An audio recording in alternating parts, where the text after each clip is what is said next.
Peço, então, aqui a nossa conselheira seccional, diretora-geral da nossa Escola Superior da Advocacia, a doutora Cínzia Barreto, para que faça em até 2 minutos, até 3 perguntas. Com a palavra, doutora Cínzia Barreto. Ela vai aparecer, doutor Marco Aurélio, aqui na TV, porque ela está presente virtualmente. Então, com a palavra, doutora Cínzia Barreto. Boa tarde a todos e todas. Faço saudação na pessoa da presidente, doutora Daniela Borges. Peço desculpas que precisei me ausentar, estava aí até há pouco. E as minhas perguntas para o candidato primeira, o que o candidato considera como ponto forte para a categoria votar no senhor para a lista sextupla? Segunda pergunta, membros do TJ têm estado em evidência como alvo em operações policiais, causando sensação de desconfiança na sociedade em relação à probidade dos exercentes do Poder Judiciário. Como pensa em organizar seu gabinete para prevenir eventuais riscos? E terceira pergunta é sobre o julgamento com a perspectiva de gênero. Se o senhor concorda e de que maneira o senhor pensa em abordar esses temas nos seus julgamentos? Cínzia Barreto. E candidato, então, pode iniciar. O tempo, o cronômetro fica logo atrás. Ok, está funcionando aqui? Bom, sim. Boa noite a todos os colegas presentes, à mesa, doutora Cínzia. A primeira pergunta é sobre o que eu considero ser o meu ponto forte. Bom, eu vejo alguns. Eu tenho uma experiência profissional como advogado de mais de 30 anos, tenho uma experiência profissional anterior à advocacia de mais de 5 anos, fui servidor concursado do Poder Judiciário e do Poder Executivo, fui e sou, não é? Também fui servidor do Poder Legislativo, tanto na esfera federal como estadual e municipal. Além disso, eu sou árbitro há mais de 10 anos, então eu tenho a experiência de julgar. Julgar não apenas isoladamente como árbitro único, mas também julgar em tribunais arbitrais. Então, eu não vou iniciar a atividade judicante no tribunal aprendendo a julgar depois de ter tomado posse. Eu já faço isso há muito tempo, não é? A outra coisa que eu vejo como, outro aspecto que eu vejo como destaque, o que eu considero como importante, é que, neste momento em que nós vemos desenvolvimentos na área de tecnologia e inovação crescentes, e a velocidade desses desenvolvimentos, de fato, é exponencial, é crescente, o tribunal precisa se aparelhar com magistrados que dominem essas áreas. Eu tenho experiência nesse segmento também há cerca de 30 anos. Ainda em 1997, eu defendi a tese em Congresso Nacional de Procuradores do Estado sobre os princípios do direito da informação que hoje estão na LGPD. Tenho dissertação de mestrado e tese de doutorado na área de Direito e Tecnologia, advogo nessa área há muitos e muitos anos para os principais produtores de software, fabricantes de computadores. Então, eu tenho um conhecimento sólido, certeza de que tenho sólido, não só por conta da minha atuação enquanto advogado, mas como professor e autor de vários livros na área de Direito e Tecnologia que foram publicados aqui no exterior. Então, neste momento em que nós vamos ver temas como inteligência artificial, robótica, blockchain, como smart contracts, big data serem trazidos aos tribunais numa frequência cada dia maior, o tribunal precisa estar aparelhado para isso. Então, o próprio artigo 37 da Constituição Federal, quando fala dos requisitos para a ocupação de cargos ou funções públicas, ele diz expressamente que precisa ser adequado àquelas necessidades do cargo, a importância e a necessidade do cargo. Então, é isso que eu vejo, que eu destaco, como elementos principais, como meus pontos fortes para levar ao tribunal. Além disso, eu tenho um histórico de vida profissional e pessoal que me parece que não pode ser atacado. Eu tenho uma formação profissional e pessoal sólida, Isso se linka com a outra pergunta que vem a seguir, né? Com a outra resposta que vem a seguir. Não é? A minha família tem atuação na área de direito há mais de 100 anos, é algo que eu venho ouvindo e conversando em família. Um bisavô meu foi juiz, o outro foi membro do Ministério Público, meu avô era desembargador, conversava muito comigo sobre os casos a serem julgados. Então, eu tenho uma afinidade, um conhecimento, uma familiaridade com os temas do direito e com os temas judiciários também. Então, penso que isso forma um conjunto, e esses principais, e aqui, infelizmente, a gente não pode ser modesto, a gente tem que falar, né? Porque foi perguntado o que é que eu considero que são pontos fortes. Penso que esses se destacam, ok? Bom, a segunda pergunta diz respeito ao fato de que têm sido noticiadas operações policiais envolvendo membros do tribunal. Né?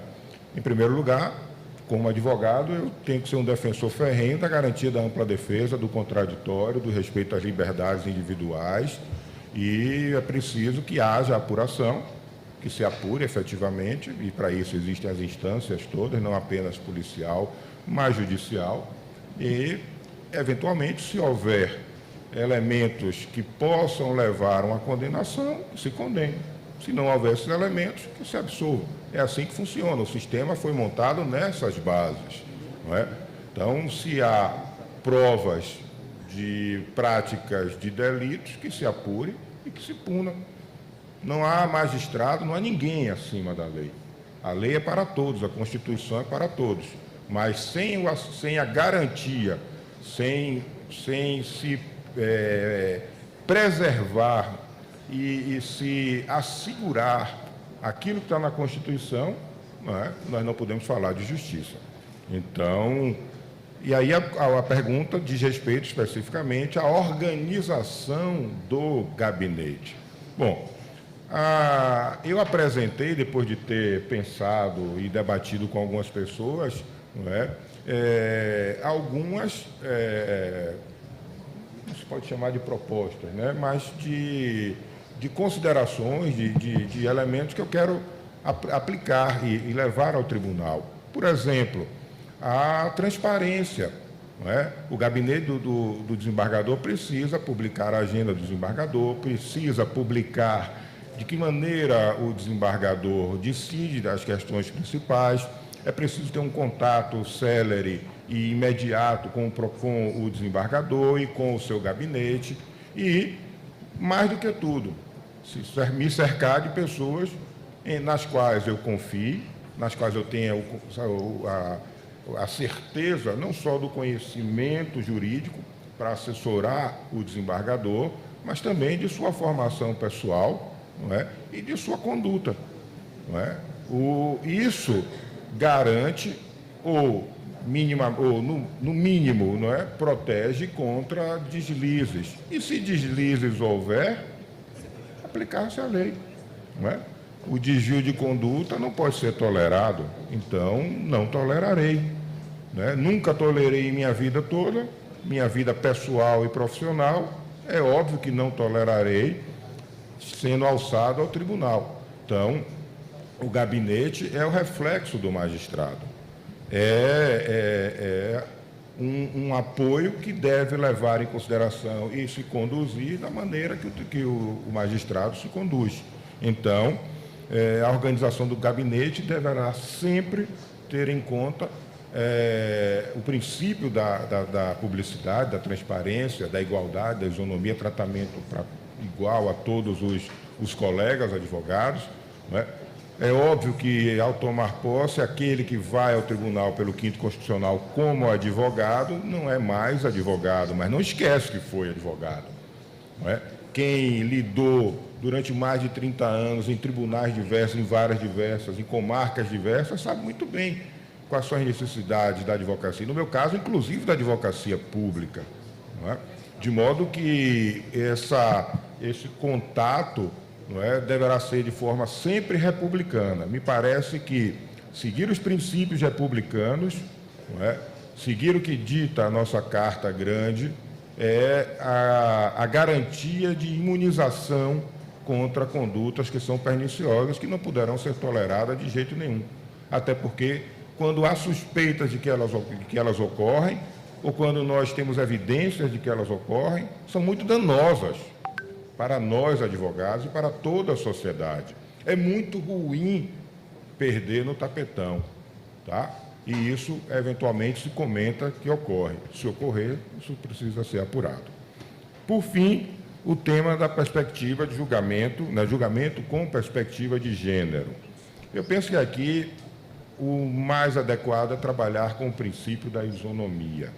O tratamento igual aos iguais e aos desiguais na medida das suas desigualdades. Nós vivemos numa sociedade plural. Nós vivemos numa sociedade que reconhece que há diferenças, que reconhece que o tratamento que as pessoas têm recebido varia. Acabou meu tempo? Acabou. Pelo princípio da isonomia, candidato, então Tá, a gente... Eu tenho 1 minuto para consideração Isso, final. aí agora o cronômetro vai zerar e o doutor Marco Aurélio tem até 1 minuto para suas considerações finais. Pois não. Bom, a sabatina serve também para que os colegas que estão assistindo remotamente ou presencialmente conheçam mais a miúde o candidato. Saiba o que ele pensa, como ele pensa, quais são os compromissos que ele assumiu. Os compromissos estão publicados, são 17 compromissos que estão todos entrelaçados, baseados na defesa das prerrogativas, na celeridade, na inclusão, não é? No aprimoramento e educação continuada, todos interrelacionados.